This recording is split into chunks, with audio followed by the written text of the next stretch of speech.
Showdown, my fans, my peers, everyone who like looking forward for me to be like, the best. I couldn't let y'all down. Like the ring rust came from just like the non-stop training.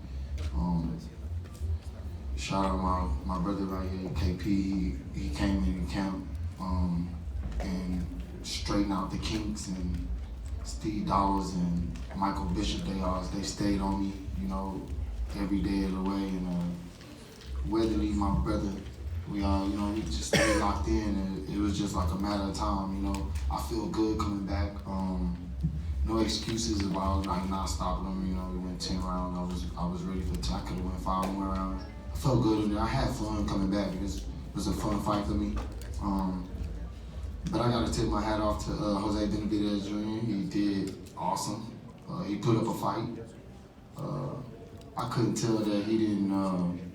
He wasn't shooken up by me at all. But I heard him a couple times, and I just looked at him like, I'd rather tonight get the 10 rounds than go ahead and knock him out. So y'all haven't seen me in a while, anyways. I get some rounds in.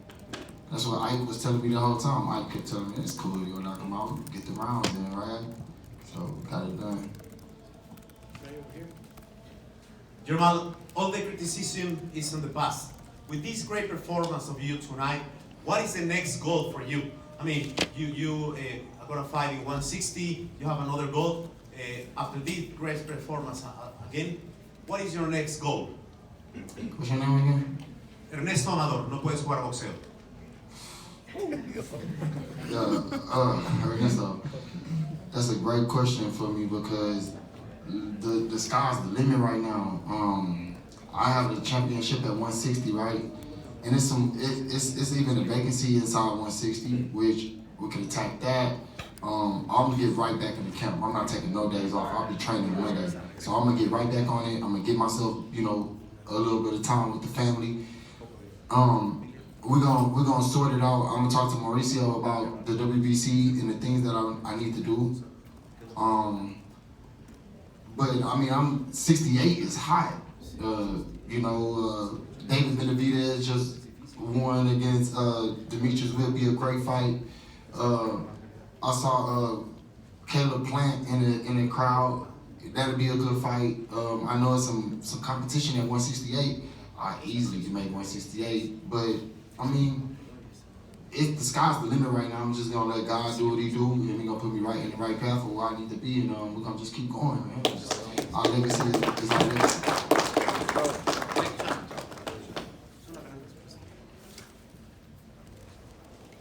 You just mentioned, you just mentioned that you wanted to go to 168, but at 160 you've been the belt holder. You have Carlos Adames, who's been the mandatory. You have Janabek, who's also a 160 pounder. Do any of those fights, if you can't get the 168, do those fights entice you at all? You're mandatory, maybe? I mean, yeah, I would definitely love to step up to, get right back in the banger. I'll fight the Janabek, and I'll fight the mandatory, what's his name, Carlos Adames. Shout out to those guys for making it to #1. They did what they had to do. I'm definitely the type of fighter that gives them a chance. I've never dodged nobody, ducked nobody. Just the circumstances are right. You will see me in there with them. I'm not here to like hold no belt or do nothing strange. Shout out to the WBC. They understood my situation. They understood my problem. They know I'm a real champ in their division, and I love them for understanding me. And we're gonna put up, the belt as soon as we fight. Like the next fight, the belt will be on the line. If it's at 160, that's where it's going. If I gotta go to 168, I'll go to 168 and fight for this interim belt that he just won or he just defended tonight. Like I'm down for whatever. It's not like I'm not, I'm not really a matchmaker. I'm not the person that's put me in these positions. I'm happy to be here, and I'll fight my way through it.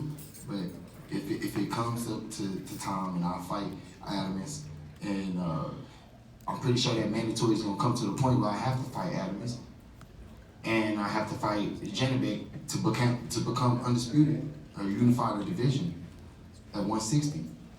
So. Me, KP, the team, everybody, Lions Only, we'll get together and we'll get the best training we can, and we'll go from there.